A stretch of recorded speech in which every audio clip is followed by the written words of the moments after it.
In this short video, I'd like to discuss a little bit about the lighting system we are developing. We call it dynamic Whiteslight to aid sleep and vision for persons living with dementia. So lighting is very important for us, and in an aging society, we expect that about 15% of the people will have dementia. Once we have dementia, about 28% of people with dementia will have trouble with falls. And a lot of this is due to vision, difficulties with vision leading to falls. Another 65% of people with dementia will have disturbed sleep patterns. So both these issues are related to lighting. When we are outside, dynamic white light is in God-given sunlight. The intensity is changing continuously throughout the day and night. Unfortunately, as we get older, we spend more and more times indoors where there is insufficient intensity and the light is static and unchanging. This thus does not provide information for us to understand what time of the day it is. Let's now consider about light in our eyes. They are not just for seeing. So, within our eyes, we have basically three different systems. One are cones. These cones let us see color during the day. That's blue, green, and red. We have rods, which let us see gray at night. And we have another system called PRGC cells. They don't contribute to vision, but rather they control the amount of a hormone called melatonin in your system, in your body. And melatonin is very important for telling when we're sleeping and how our body clock functions. Now, each of these systems is sensitive to a different wavelength. So let's look at this here. So light comes into our eyes. As it enters the eyes, the first thing it senses are these PRGC cells, which sends out direct information to your body about what time of the day it is. The light continues on and then is sensed by either rods or cones, which give us the vision system at the back of the eye. In this graph here, we're plotting the wavelength versus lambda versus both the irradiance of light and the sensitivity. Now, as you can see in this graph, sunlight is a very broad spectrum of light coming through from 400 nanometers to 650 nanometers. For our vision system, for color, our cone system to see color, we have this sensitive area that shows us a blue light. This is a sensitive area for green light, and these tell us red light. Now, as you can see, a traditional light is designed so that there is a peak in output at blue, a peak in outlet at green, and a peak in output at red, so that we don't waste energy. But there's only one problem with this.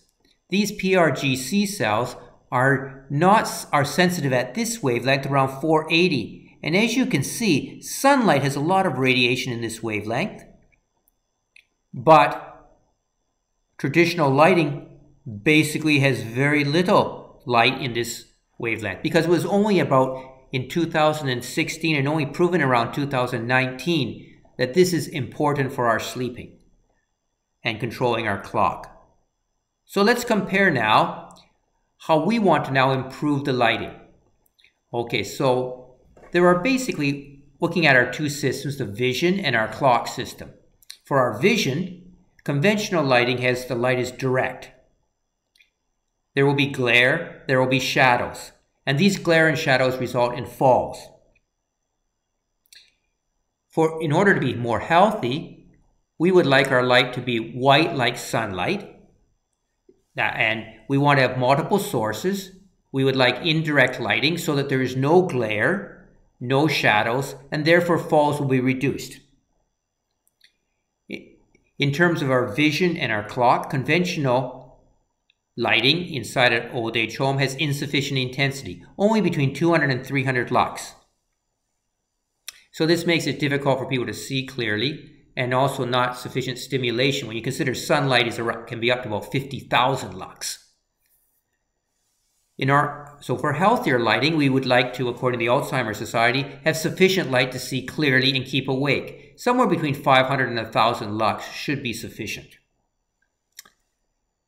In terms of our clock and our nighttime sleeping, conventional lighting is static. That is, it doesn't change throughout the day or night. There is no indication of time. However, in healthy lighting, should be white like sunlight. While staying white, it should be changing with intensity and the spectrum, although still looking white. And this will provide an indication of time for our body. And secondly, for our clock, conventional lighting, as we just showed you, doesn't have the wavelengths that will allow you to suppress melatonin. The result is people will be sleepy during the daytime. If we want to have healthy lighting, we want to control the intensity at 480 nanometers. In the morning, we want to have high intensity. In the evening, moderate intensity. And at night, no intensity at 480 nanometers. In resin gardens, we are trying to implement this. So for vision, to solve the problem of for vision, we are using LED strip lighting concealed in cones in the baseboard. This provides even indirect light throughout the room. In order to provide a dynamic lighting environment to help set our clock, we're using a computer to control intensity and spectrum on the 24-hour day period. And finally, also to ensure that we get light varying at 480 nanometers, we are using 6 different types of LEDs emitting at different wavelengths to help us do this. So here would be basically our system here, and in this graph we can see the time of day and the illuminance in lux that we are having. First of all, the photopic lux, that control is for our vision system. So as you can see at the nighttime, it will be relatively low, but sufficient to allow a person to see to get to the washroom. In the morning, when it's time to get up, it will increase, getting to a maximum at noon, just like sunlight, and then starting to decline throughout the day, getting less and less as it goes to the evening, and then dropping at nighttime back to a low level so one could be able to see where they are going.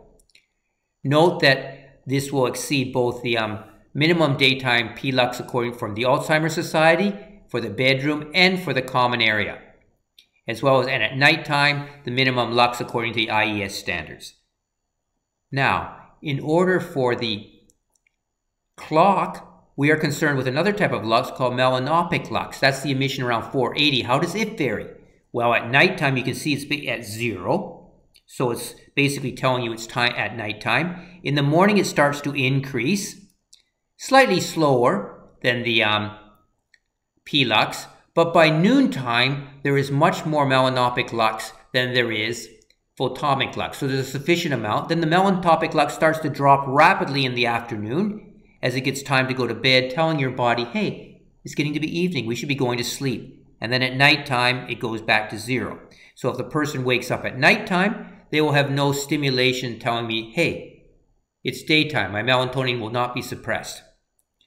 How do we control this system? We have our dynamic light controller, which is controlling these 6 different types of LEDs, 3 types here, plus 2 types on this strip, plus 1 type on this strip. They'll be turned on at the nighttime by a motion sensor in case the person gets up out of bed without turning on the light. Motion sensor for safety will turn on the light if there is motion in the room. There will also be 3-way switches. These will allow the light to be controlled from different places.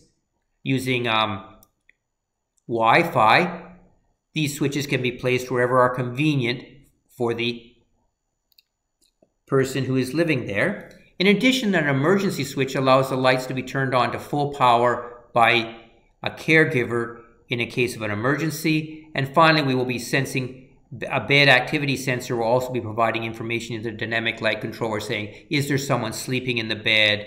How are they doing? So the heart of this is this small controller system. So this research is being funded by the MOST in Taiwan. If you're interested in more information, you can click on our little our QR code here. And here are some additional references in which you can talk about the prevalence of Alzheimer's disease, the danger of falls, the amount of time, the sleep disorders, along with initial proof showing that dynamic lighting can help improve sleeping.